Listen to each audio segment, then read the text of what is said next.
नमस्कार, प्रगतीस कॉर्नरमध्ये सर्वांचं मनापासून स्वागत आहे।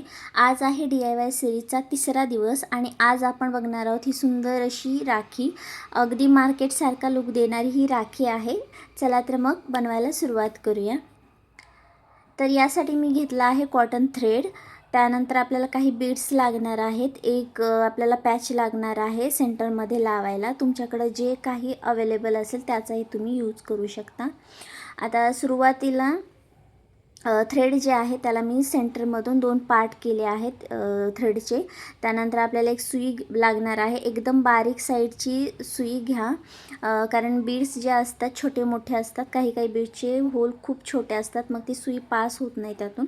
तर एकदम बारीक साईजची जी सुई असते आपण एम्ब्रॉयडरी वगैरे करायला वापरतो किंवा मंगळसूत्र ओवताना वगैरे वापरतात, त्या साईजची सुई इथं घ्यायची आहे। तर आता सिक्वेन्सने मी जे मणी आहे ते इथं वापरणार आहे छोटे मोठे करून।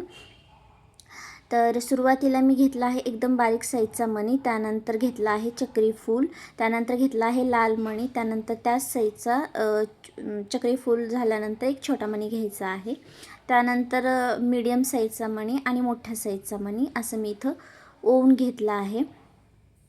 आता सेम आपल्याला हीच प्रोसेस दुसऱ्या लाईनमध्ये करून घ्यायची आहे। आता यातला आपण काढून घेऊया सुई आणि दोरा, आणि दुसऱ्या लाईनमध्ये आपल्याला तीच प्रोसेस फॉलो करायची आहे। परत एक छोटा मणी, त्यानंतर चक्री फूल, त्यानंतर लाल कलरचा मणी, त्यानंतर चक्री फूल, त्यानंतर छोटा मणी त्यापेक्षा मोठा आणि मोठ्या साईजचा।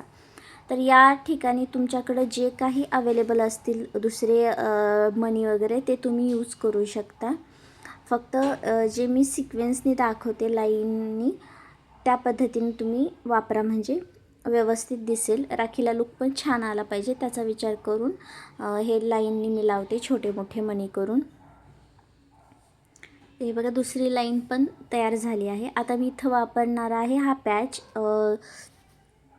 स्टोनचा पॅच आहे। या ठिकाणी तुम्ही वेगवेगळे तुम्हाला मार्केटमध्ये पॅच भेटतील, खूप डिझाईन्स अवेलेबल असतात, त्यामध्ये कुठलाही यूज केला तरी चालेल। तर हे पॅच मी ओवून घेतला आहे। त्यानंतर सेम आपल्याला जे मागच्या साईडने जे लाईनने मागच्या साईडला जसे आपण सिक्वेन्सनी मणी ओवून घेतले त्याच पद्धतीने आता ह्या साईडला पण ओवून घ्यायचे। फक्त आता काय करायचे, आपण मागच्या साईडला ज्या चढत्या क्रमाने ओवून घेतले मणी आता उतरत्या क्रमाने लावून घ्यायचे, म्हणजे लक्षात येईल म्हणून मी असं सांगते। उतरत्या क्रमाने आपल्याला मणी लावून घ्यायचेत विरुद्ध दिशेला। तर सेम असं इथं मणी ओवून घेतले आहेत। आता सेम आपल्याला दुसरी लाईन पण कंप्लीट करून घ्यायची आहे। तर या व्हिडिओमध्ये अगदी 5 मिनिटात ही राखी तयार होते, खूप सुंदर राखी दिसते। तुम्ही जर आणखीन काही यामध्ये व्हेरिएशन करू शकत असाल तर करू शकता। आणि चला तर मग अशी छान अशी राखी इथं तयार झाली आहे। व्हिडिओ आवडला तर व्हिडिओला लाईक करा, कमेंट करा आणि तुमच्या मैत्रिणींसोबत शेअर करायला विसरू नका।